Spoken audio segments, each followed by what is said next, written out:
Bank Mandiri Persero Tbk menggelar paparan publik laporan keuangan triwulan ketiga 2025. Pemerintah secara resmi mewajibkan seluruh perusahaan untuk menyampaikan laporan keuangan kepada Kementerian Keuangan.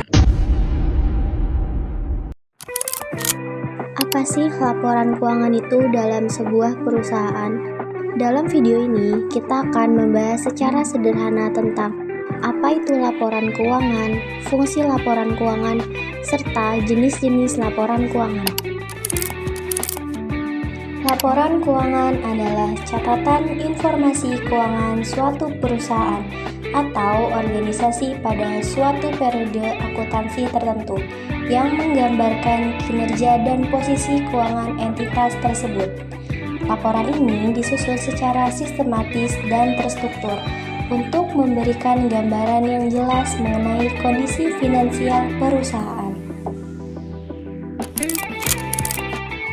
Laporan keuangan ini memiliki beberapa tujuan. Yang pertama, sebagai sumber informasi. Kenapa sih kok laporan keuangan itu bertujuan sebagai sumber informasi? Jadi, dari laporan keuangan ini kita bisa melihat berapa pemasukan, pengeluaran, berapa hutang, berapa cicilannya, kita dalam perusahaan itu punya aset apa saja. Yang kedua itu kita menganalisis data keuangan.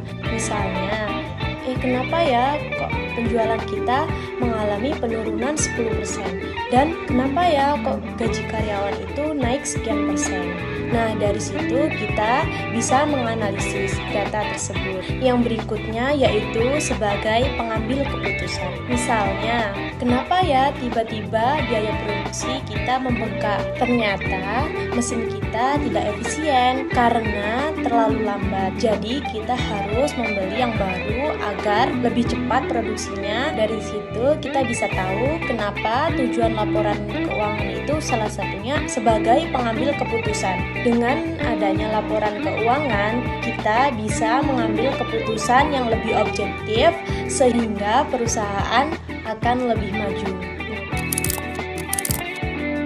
Terdapat 5 jenis laporan keuangan utama pada bisnis, yaitu yang pertama, laporan laba rugi, yang kedua, laporan arus kas, yang ketiga, laporan perubahan modal, yang keempat, laporan raja, dan yang kelima, catatan atas laporan keuangan.